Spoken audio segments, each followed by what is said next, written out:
الله من الشيطان الرجيم. بسم الله الرحمن الرحيم. وبعد. الدرس السادس، درسي نشدة، أسماء الإشارة وتسونين إشارة.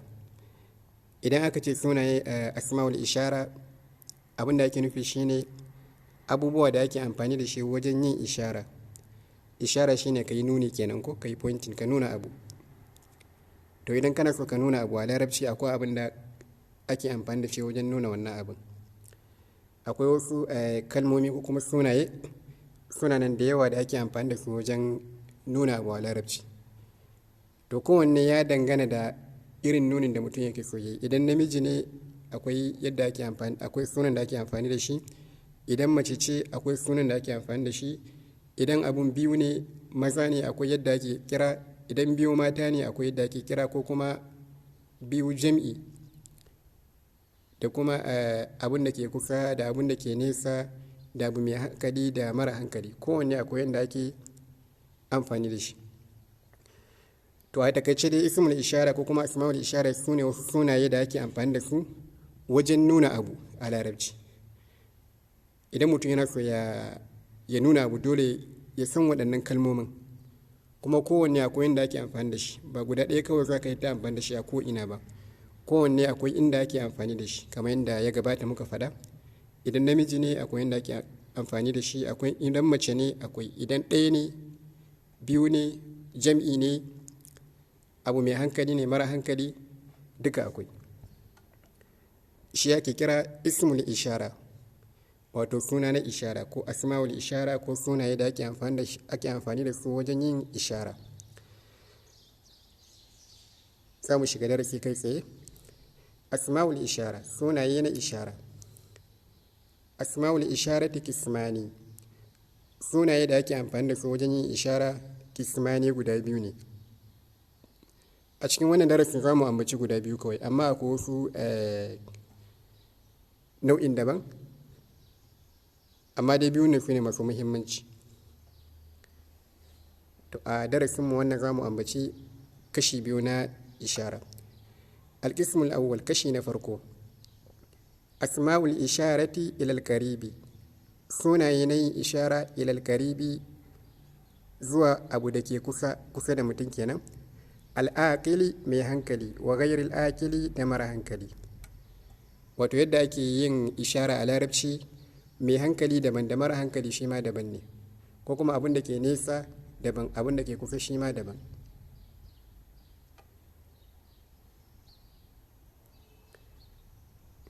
To waɗannan sunaye sun keɓantu ne da abin da ke kusa kawai, alƙaribi, banda wanda ke nesa.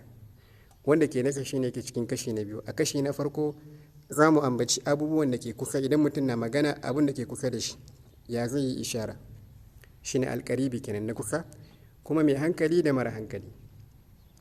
Wahiyar sittatun, waɗannan sunayen a nan guda shida ne. A nan an ambaci guda shida. Akwai wasu daban da za a iya ambata, amma ba a wannan darasin ba. Amma dai waɗannan su ne masu muhimmanci, wanda ya kamata a ce mutum ya sani. Wahiyar sittatun, guda shida ne. Ga na ɗaya, haza, wannan kenan namiji. Hazihi, wannan mace kenan. Hazani, maza guda biyu. Hatani, mata guda biyu. Ha'ula'i, waɗannan jam'i kenan, mata ko maza duka ya haɗa. Wannan abu biyu ya haɗa mata da maza. Ha'ula'i, kamar yadda za mu kawo a misali, za ku gani a misali. Ha'ula'i, wannan biyu ya haɗa. Huna, nan, wato kana nuni da wuri ne, inda kake, ko kuma nan kana nuni nan wurin, shine huna. Ga sunan guda shida ne. Na ɗaya za mu karanta, kuma za mu kawo misali a cikin na ɗaya. Haza, a ina ke amfani da shi? Haza, wannan, lil isharati ilal mufradi, ana yin ishara ne zuwa ga al-mufrad, abu kwaya ɗaya. Al-muzakkari, kuma jinsin maza. Al-muzakkar shine jinsi na maza. Al-qaribi, wanda ke kusa. Al-aqili, mai hankali, wa ghairil aqili, da kuma mara hankali. Wato za ka yi amfani da kalma suna na haza zuwa ga abu kwaya ɗaya tak, kuma namiji. wanda ke kusa da kai kuma mai hankali da mara hankali. Abun ko yana da hankali ko bai da hankali za ka yi amfani da haza, amma sharaɗin ya zama namiji ba mace ba. Sharaɗi biyu shine ya zama guda ɗaya kuma namiji, kuma ya zama kusa da kai. Anan sharaɗi guda uku ne, abu kwaya ɗaya, namiji, kuma yana kusa da kai. Yawwa, to amma nan mai hankali ko mara hankali duk zai ɗauka. Bari mu gani a cikin misali me aka ce. A misali muka ce misalun lil mufradin muzakkari, ga misali na mufrad abu kwaya ɗaya muzakkar namiji, alƙaribi wanda ke kusa, al'akili kuma mai hankali. hadha ar-rajulu muallimun, hadha ar-rajulu muallimun, wannan mutumin muallimun malami ne. kun ga ar-rajulu dai mutum ne kwaya ɗaya, kuma a maganan da muke mutumin na kusa da mu ne. hadha yana kusa da mu. yawwa, hadha at-talibu mujtahidun, wannan misali ne na biyu. hadha at-talibu mujtahidun, wannan talibin mujtahidun mai kokari ne. sai misali na biyu, lil mufradil mudhakkaril qaribi ghairil akili. yawwa, wannan mufradi ne abu kwaya daya, al mudhakkari namiji, al qaribi wanda ke kusa da kai, ghairil akili wanda ba shi da hankali. wato jinsi ne na maza, zai iya zama dabba ko wani abu. jinsi na maza wanda ba shi da hankali kuma yana kusa da kai. hadhal baitu jamilun, wannan gidan jamilun mai kyau ne. kun ga gidan na kusa da mu, mun yi nuni zuwa ga wannan gida da ke kusa da mu. hadhal kalamu maksurun, wannan alkalamin maksurun karyayye ne. kun ga wannan jinsi ne na abin da ba shi da hankali, ghairul akili, ba shi da hankali amma yana kusa da mu, kuma mufrad kuma kwaya ɗaya ne. wannan ma abu ne mara hankali kwaya ɗaya, yana kusa da mu, kuma duk mun yi amfani da haza. wato haza na amfani da shi mai hankali da mara hankali wanda ke kusa da mutum. na biyu, hadhihi, hadhihi wannan mace kenan ko kuma waccan mace.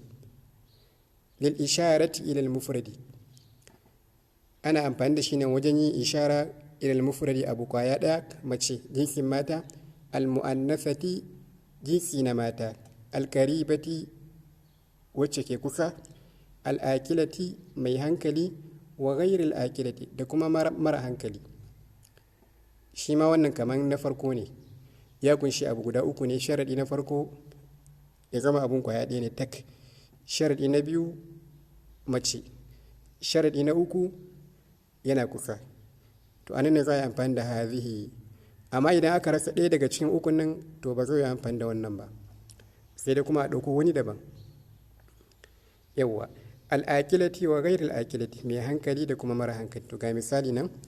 misali muka ce misalun lil mufradi al mu'annafati al qaribati al aqilati, ga misali na mufrad abu kwaya ɗaya mace, al mu'annafati mace, al qaribati wacce ke kusa, al aqilati mai hankali. hadhihi al mar'atu mu'allimatun, hadhihi al mar'atu mu'allimatun, wannan matar malama ce. kun ga tana kusa da mu kuma mai hankali ce, sai muka yi amfani da hadhihi. ba zai mu ɗauko haza ba mu saka nan, dole sai dai hadhihi. ga misali na biyu, hadhihi talibatu mujtahidatun, hadhihi talibatu mujtahidatun, wannan talibar mai kokari ce. kun ga nan ma jinsi ne na mata mai hankali wacce ke kusa da mu,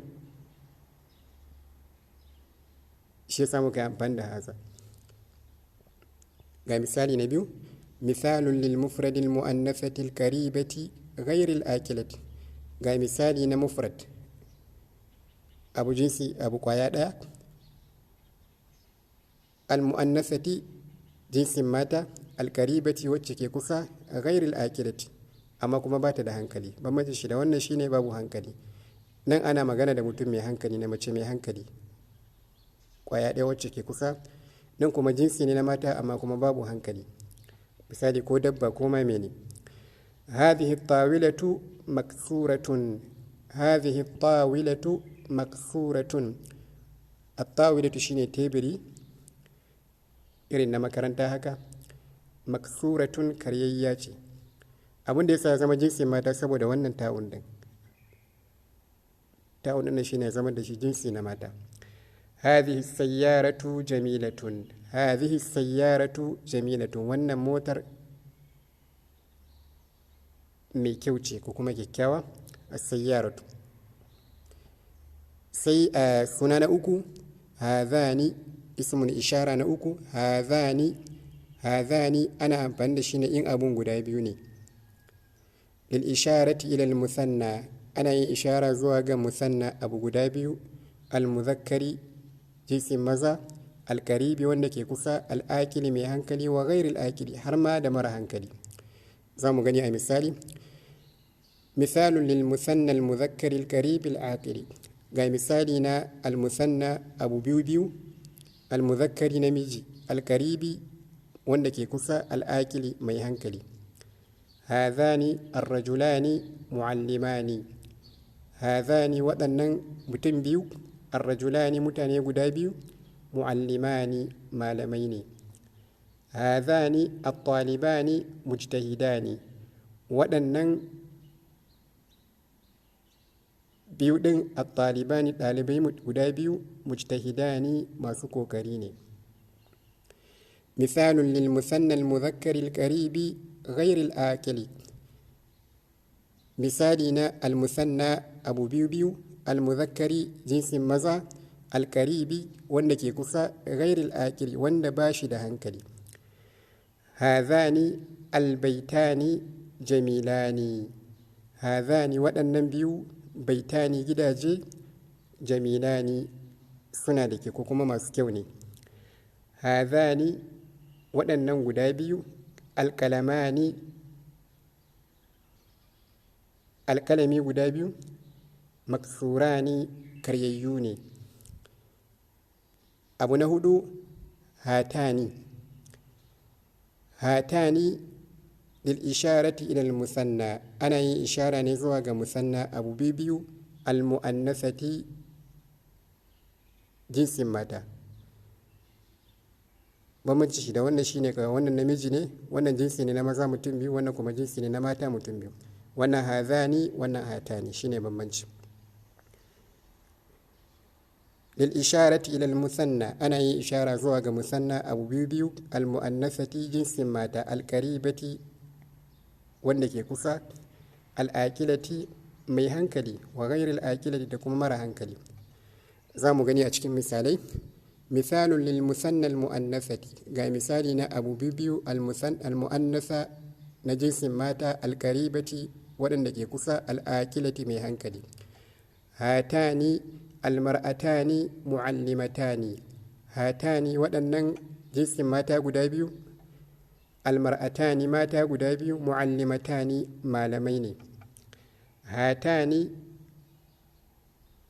waɗannan jinsi guda biyu na mata, at-talibatani ɗalibai mata guda biyu, mujtahidatani masu ƙoƙari ne. Misalun lil musanna al muannasati al qaribati ghayr al akilati. Misali na abu biyu, al muannasati na jinsin mata, al qaribati waɗanda ke kusa, ghayr al akilati waɗanda ba su da hankali. Hatani at-tawilatani maksuratani. Waɗannan jinsi biyu na mata, at-tawilatani teburi na makaranta, maksuratani a karye suke. Hatani waɗannan jinsi mata guda biyu, at-tuffahatani tuffa guda biyu ko apple guda biyu, jamilatani suna da kyau. Abu na biyar, ha'ula'i. Ha'ula'i shine na biyar. Ha'ula'i lil isharati ila jam'il mudhakkari al qaribi, ana yin ishara zuwa ga jam'il mudhakkari jam'i na maza, al qaribi waɗanda suke kusa. Maza idan suna kusa da kai saka yi amfani da ha'ula'i. Al akili kuma masu hankali. Wa jam'il mu'annasati al qaribati al aqilati, da kuma jam'i na mata, al qaribati waɗanda suke kusa da kai, al aqilati masu hankali. Zaka yi amfani da ha'ula'i. Wato ha'ula'i shi ya ɗauki jinsi biyu ne. Idan kun kula duk abin da muka karanta a baya ya ware jinsin maza daban jinsin mata daban, sai ha'ula'i ne ya haɗa duka biyu. Ha'ula'i ya haɗa maza da mata, amma sauran duka wanda muka karanta da na farko da na biyu da na uku da na hudu duk ya ware maza daban ya ware mata daban wajen yin ishara, kuma sai ya bambanta wajen lafazin sunan ishara ɗin. Muka ce haza namiji, hazihi mace, haza ne muka ce maza guda biyu, hata ne mata guda biyu, ko ba haka ba? Amma da aka zo wajen ha'ula'i kuma sai aka ce duka biyu ya haɗa maza da mata duka za a amfani da ha'ula'i. za mu gani a cikin misali. Misalun li jam'il muzakkari al-qaribi al-aqili, misali na jam'il muzakkari, jam'i na maza, jinsin maza, al-qaribi al-aqili, waɗanda suke kusa kuma masu hankali. Ha'ula'ir rijalu mu'allimuna, ha'ula'ir rijalu mu'allimuna, waɗannan ar-rijalu maza mu'allimuna malamai ne. Ha'ula'i tullabu mujtahiduna, waɗannan ɗaliban masu ƙoƙari ne. Misalun li jam'il mu'annasati alƙaribati al'aqilati, misali na jam'i na mata na jinsin mata alƙaribati waɗanda ke kusa, al'aqilati masu hankali. Ha'ula'in niswatu mu'allimatun, ha'ula'i waɗannan anniswatu mata, anniswatu jam'i ne na mata, annisa'u ma mata, anniswatu ma mata duk ɗaya ne. Ana ce annisa'u jam'i na mata, anniswatu shi ma jam'i na mata. Ha'ula'in niswatu, waɗannan matan mu'allimatun malamai ne. Ha'ula'i talibatu mujtahidatun, waɗannan at-talibatu ɗalibai mata, mujtahidatun masu ƙoƙari ne. To in kula anan abin da aka yi nuni anan shine ha'ula'i ya ɗauki jinsi duka biyu, maza da mata duka ha'ula'i ha'ula'i. Na biyar kenan. Abu na shida huna, huna, huna lil isharati ila al makanil qaribi, huna ana yin ishara ne ila al makanil qaribi zuwa ga guri da ke kusa. Misal, ga misali nan. Qala at-talibu fil madrasati, ɗalibi yake cewa a yayin da yake cikin makaranta, ɗalibin yace huna nata'allamu al-ilma wal adaba, huna anan nata'allamu muke koyan al-ilma ilimi, wal adaba da kuma tarbiyya ladabi kenan. Huna nata'allamu al-ilma wal adaba, anan muke koyan ilimi da kuma tarbiyya da ladabi. To anan muka zo ƙarshen kashi na farko na cikin asma'ul ishara. Kuma muka ce ba wannan bane kadai asma'ul ishara da ake amfani da su wajen nuni abin da ke kusa, mai hankali da mara hankali. Akwai wasu daban, amma waɗanda za a kawo a can gaba din ba su da muhimmanci sosai kamar waɗannan. Waɗannan su ne suke da muhimmanci. Idan mutum ya rike wannan ma insha Allah ya san da yawa daga cikin asma'ul ishara a kashi na farko, kismul awwal kenan. A kashi na biyu, abin da zai zo a kashi na biyu shine al-qismul thani, kashi na biyu, asma'ul isharati ila al-ba'idi, sunaye da ake amfani da su wajen yin nuni ila al-ba'idi, abin da ke can nesa, al-aqili wa ghayr al-aqili, mai hankali da mara hankali. Shine darasin mu na cikin kashi na biyu insha Allah, wanda za mu karanta shi a nan gaba insha Allah.